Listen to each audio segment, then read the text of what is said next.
transformation that affects a far wider slice of the world more rapidly than any previous transformation has. The upside opportunity is so profound, we can't miss it. No company, no country, and no region can do this alone. We must work together. Dialogue is our first line of defense and our greatest source of innovation. Connecting the world together with capital, with ideas, with innovation is going to be what continues to drive growth. The pace of technology change is just mind-boggling. So how do you compete with that? You have to collaborate. We have to focus on what it means to disagree constructively, what it means really to listen to one another. And it means building the basis for political consensus. It's very important to me that workers have some say-so, because that actually gives them an opportunity to have a voice. Yes, you sit at the table, yes, you negotiate, but we all need each other. Today we are 8 billion. How did we get here? There is no way we can wipe out collaboration from the future of humanity. The future is not given to us, it is upon us to create it. It's important to have such dialogues, to understand what you don't have to disagree. To discuss problems, we solve problems. You need to bring others in and listen to what they're concerned. With true dialogue, we can really move forward.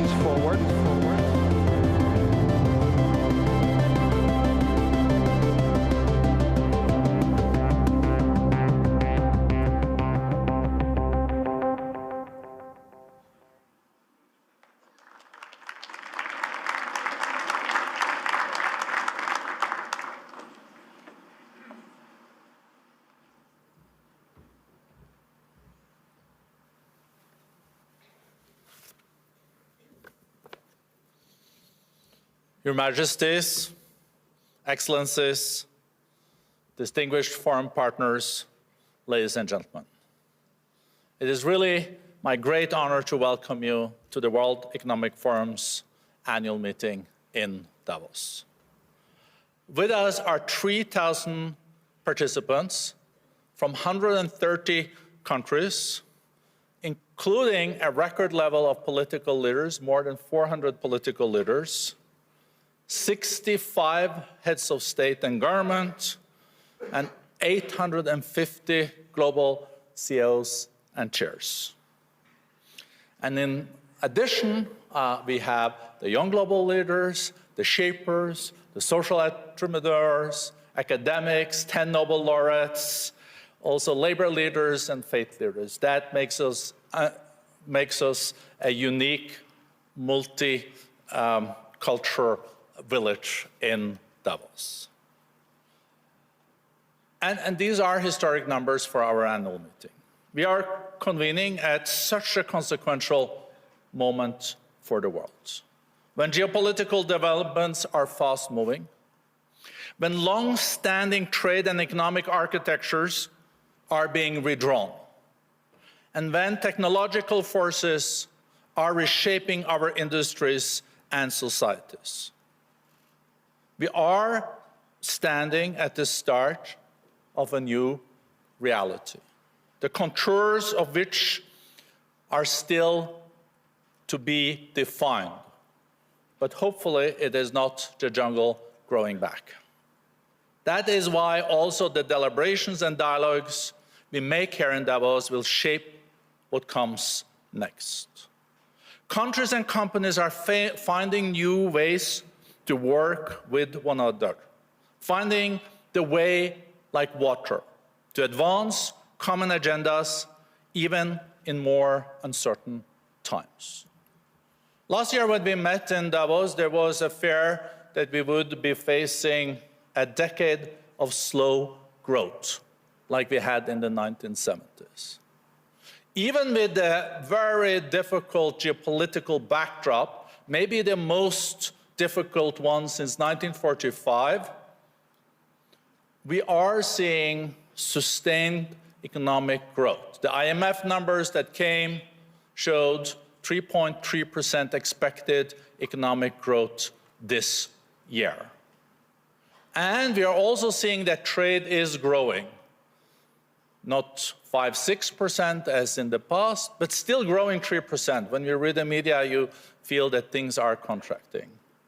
But even more important, why are we less concerned about a decade of slow growth moving forward?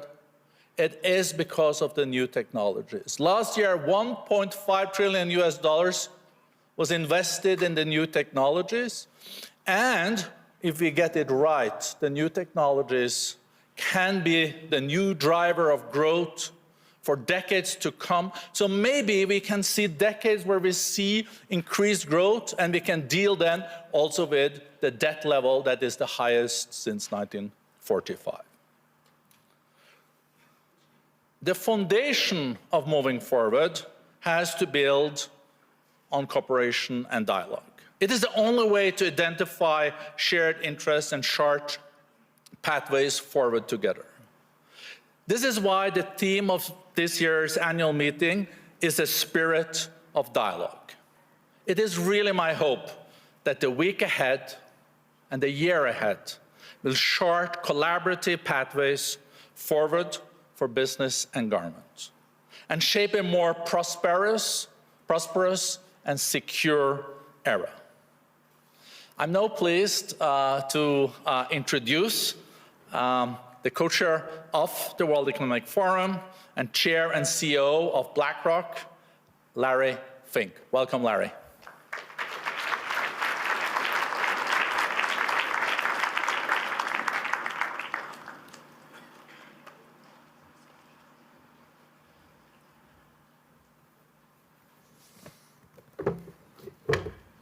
Good morning, everyone.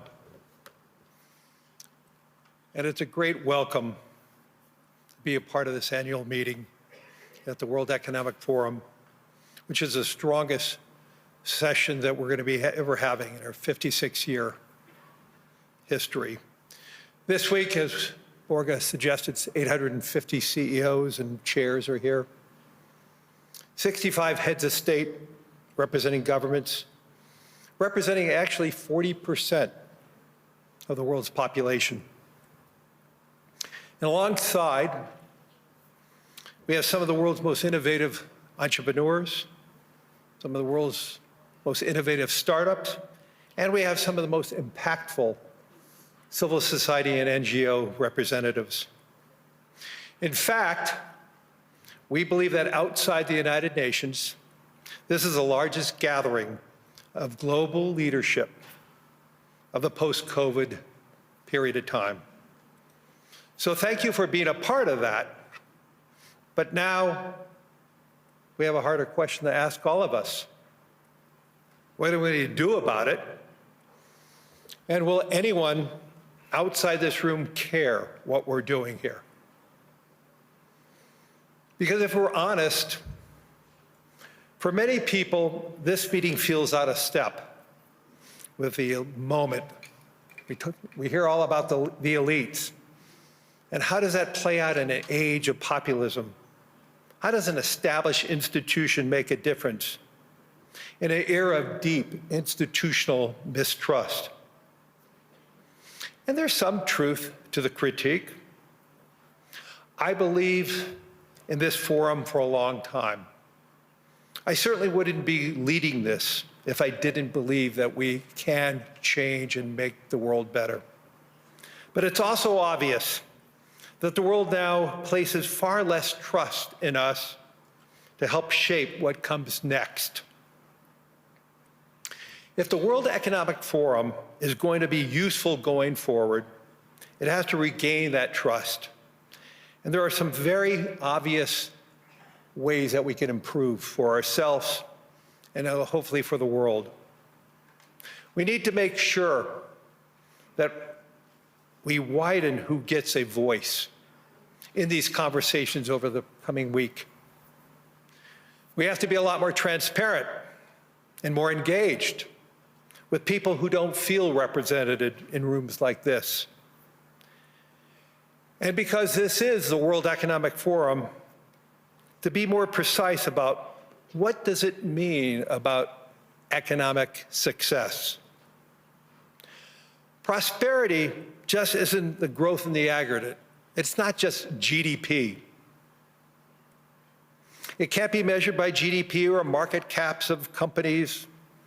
It has to be judged by many people who see it, who can touch it, can feel it, and can build their own future on it. That, in my view, is the strongest critique of the last economic era. Since the fall of the Berlin Wall, more wealth has been created than in any time prior in human history. But in advanced economies, that wealth has accrued to a far narrower share of people than any healthy society can ultimately sustain. Now we're in the era of AI, which we're going to talk about a lot in this week. And are we going to replay the same pattern? Early gains are flowing to the owners of models, owners of data, and owners of infrastructure. The open question, what happens to everyone else? If AI does to white-collar works that globalization did to blue-collar workers, we need to confront that today directly. It is not about the future. The future is now. Now with abstractions about the jobs of tomorrow, but with a credible plan for broad participation in these gains. This is going to be the test. Capitalism can evolve to turn more people into owners of growth instead of spectators watching it happen. And that kind of change is truly hard, especially in a world of competing ideologies and assumptions about how the system should work. Which brings me to the second way Davos can change who gets invited to these conversations. This forum cannot be an echo chamber, and we should want panels where everyone doesn't always agree. We need panels where we can have true conversations, maybe some overt disagreements, but through that, we could have a deeper conversation. And then we can have maybe deeper understanding of each other's views. You can already see the shift in who is here this year. That doesn't mean the goal of everyone to leave having convince themselves that they're right. The objective over the week is not agreement, it's understanding. It's sitting with people who disagree with you, taking their arguments seriously, their viewpoints seriously, and being willing to admit they might be right, or they might have something that'll help you evolve your opinions better. And there's a deeper challenge. Many of the people most affected by what we talk about here will never come to this conference. That's the central tension of this forum.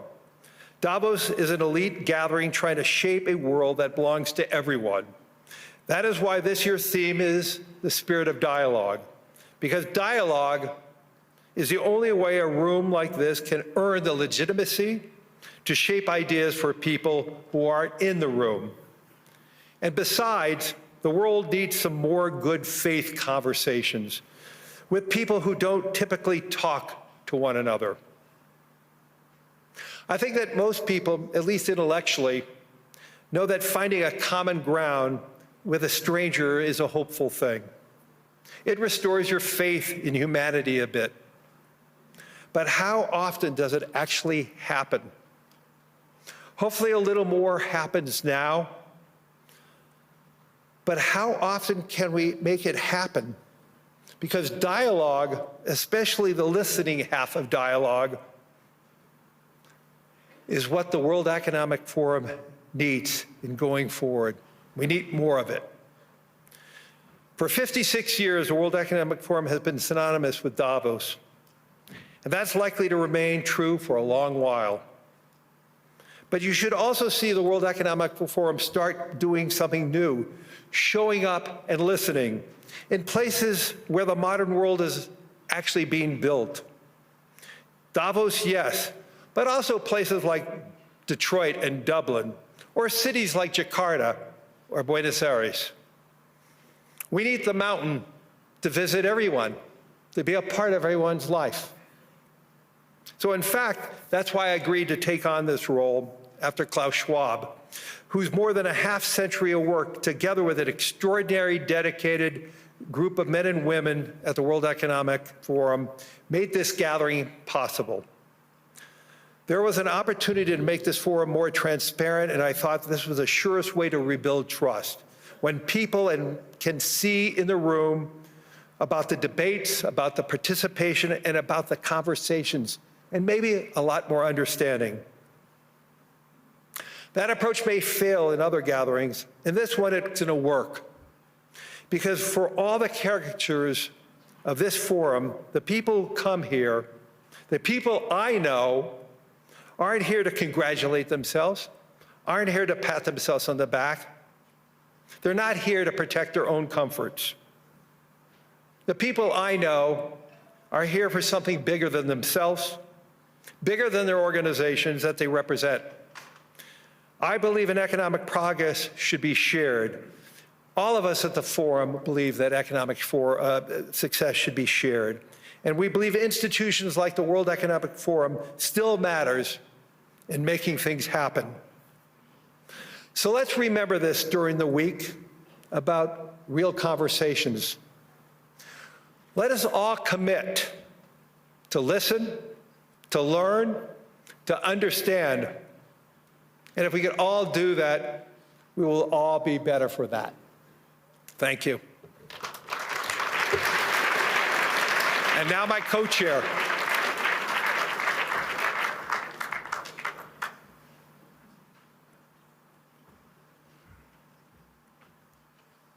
Thank you, Larry, for that very powerful message at the opening of our annual meeting.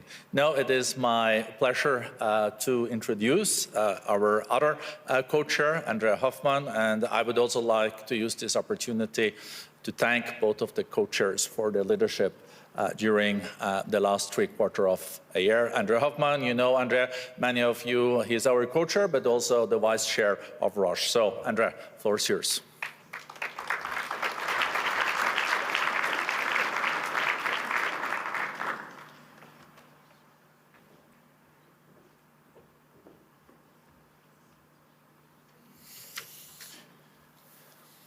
Your Majesties, Excellencies, distinguished forum partners, ladies and gentlemen, it is now also my turn to welcome you here in this meeting placed under the spirit of dialogue.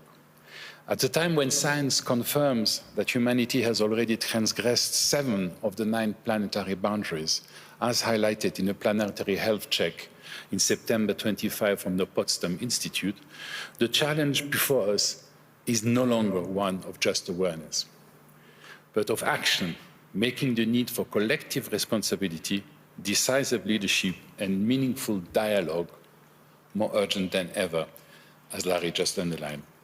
For over half a century, leaders from across the globe have regularly gathered here in Davos, in Switzerland, to confront the defining challenges of our time.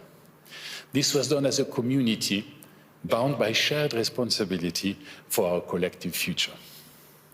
This tradition, born from conviction that the great questions facing humanity demand dialogue against their differences, has never been more vital than it is today. At a moment when the world confronts profound questions about growth, about innovation, about technological transformation, and about our planet's future. At a moment where we need spaces where diverse voices can be heard, where we need just and safe places where diverse voices can be heard. At a moment where complexity must be examined from multiple perspectives so that we gain the insights we desperately need. This is why the World Economic Forum exists. Since 56 years, it is the international organization for public-private cooperation. A space where government, businesses, and civil society come together and generate the insights that emerge when different worldviews actively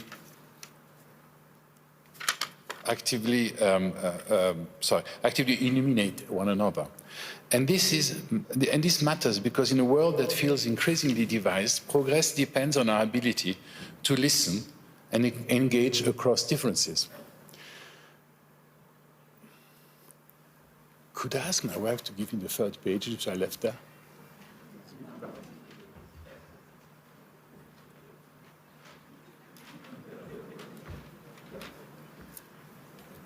As you can see, you can be prepared, but also a bit clumsy in delivery. Sorry about that.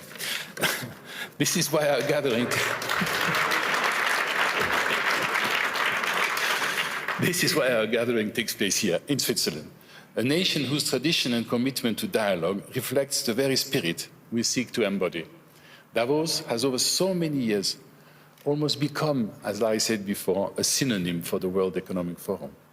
It is therefore a particular pleasure for me to welcome Monsieur Guy Parmelin, President of the Swiss Confederation, as the opening speaker here in Davos.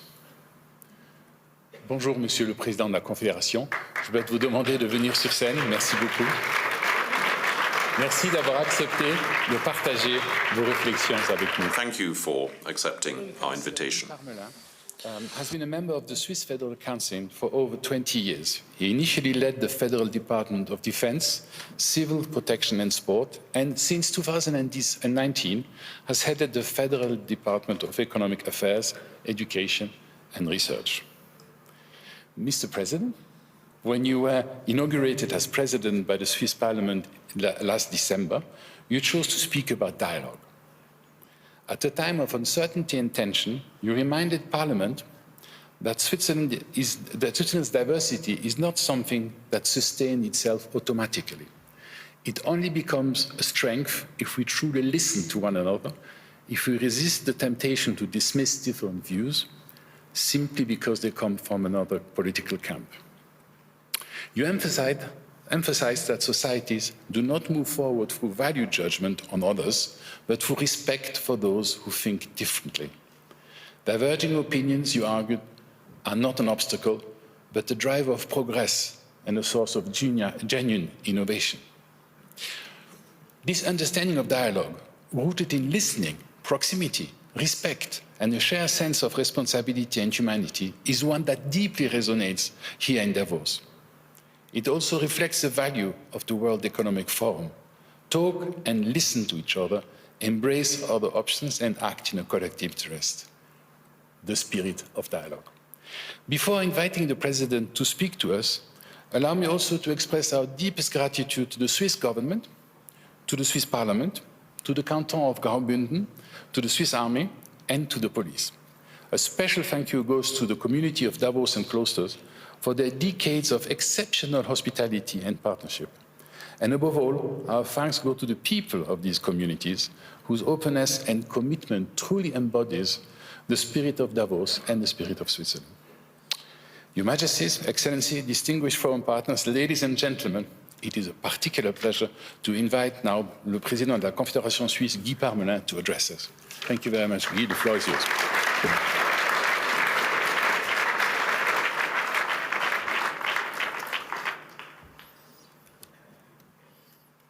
Je vais parler français.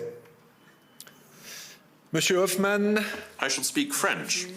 Mr. Hoffmann, Mr. Fink, Mr. Bende, Excellencies, ladies and gentlemen. My quality as President of the Swiss Confederation, I'm particularly happy to welcome so many heads of state to this annual meeting of the World Economic Forum. This is particularly meaningful in a year which started with a tragedy for our nation, and Switzerland would like to thank all of the nations concerned for the support and solidarity they expressed during the disaster in Crans-Montana. It is extremely impressive to see how energies can be mobilized by such a disaster, how it can strengthen international cohesiveness and unity. This must go beyond, of course, the particular or dramatic events. It must pervade the relationships between our countries, because it is only together that we can find solid and lasting solutions to the major challenges of our time.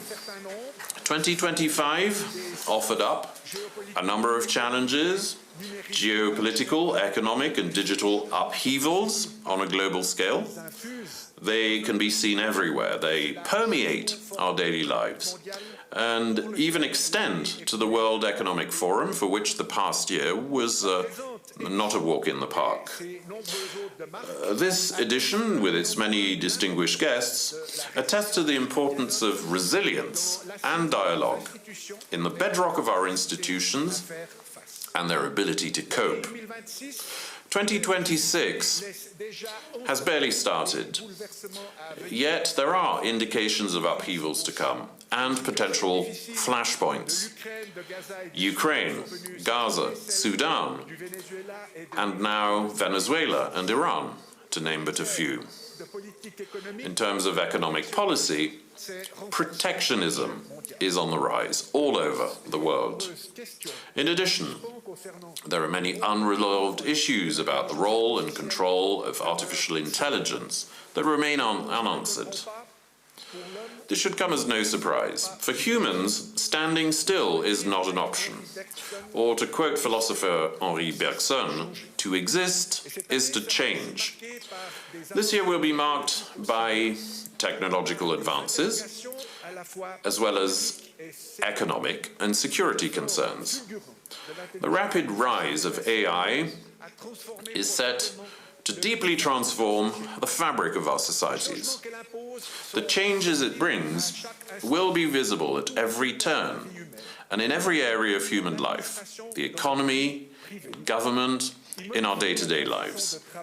They're changing the way we work, communicate, and make decisions. As such, they present both risks and opportunities. Digital transformation will bring the dangers of cybercrime, disinformation, but also exciting prospects, particularly in the field of healthcare. Technology is never inherently good or bad. It is what we make it. And to make it a positive ally, its users must have a deep sense of responsibility. Change is not just a matter of speed. As Economic Affairs Minister trained in the School of Life, I'm well placed to explain that lasting success depends on early and forward planning. This is a rule that applies to many other sectors, where investments do not generate immediate returns. I'm thinking of research, which also falls under my remit as minister.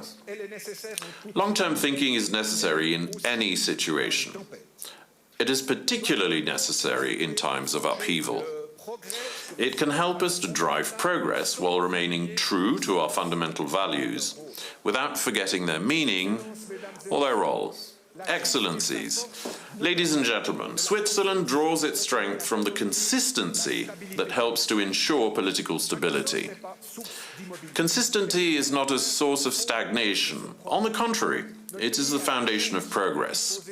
Our country is fortunate enough to have an excellent education and research system with a capacity for innovation that recognized far beyond its borders. With its open, export-oriented economy, Switzerland is an integral part of the global economy. The Federal Council is deeply committed to ensuring that our country can continue to participate successfully in the vitality of that economy.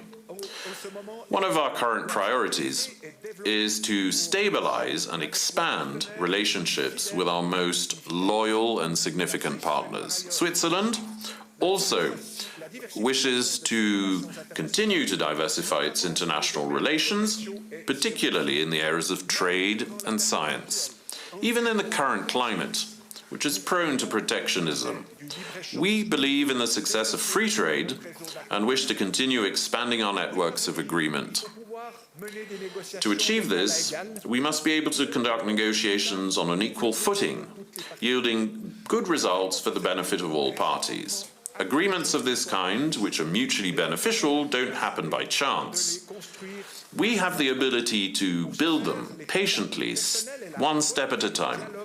Personal contacts and a willingness to engage in dialogue are essential, and we have both. The World Economic Forum has always contributed to this dialogue, and I would like to thank it for offering us, in Switzerland, once again this year, an extraordinary international platform for exchange. Switzerland is in tune with this. As a neutral nation, it is able and willing to assume its responsibilities in favour of a rules-based international order, international law, human rights and free trade. These values have always defined us. This year, Switzerland is taking on a particularly demanding task in chairing the OSCE, Organization for Security and Cooperation in Europe. However, our country's diplomatic strength also lies in its recognized practice of good offices, for which International Geneva provides a stage commensurate with the challenge at hand. Switzerland is always available to play a part. Excellencies, ladies and gentlemen, our different positions offer us unparalleled prospects on the evolution of our worlds and the dangers that threaten it. They also provide us with the necessary overview and connections to address these changes with the appropriate means and in a concerted manner. Society, science, economics and politics must interact in a spirit of partnership. Otherwise, problems can only be addressed in a partial and imperfect manner. Let me add that it also takes courage to take on a task of this magnitude with the ambition of seeing it through to completion. The courage to innovate, to remain true to one's values, to ask for assistance or advice when necessary, the courage to make a long-term commitment, as wine growers do when faced with the slow and relentless pace of nature. We shall see what AI has to offer. We will certainly still be amazed, perhaps dazzled. But what it will never be able to do is to bring hearts together or attract helping hands, as we saw at the start of this year in the canton of Valais. Solidarity and humanity are not part of digital vocabulary. I see this as a good omen for the future. Many thanks for your attention.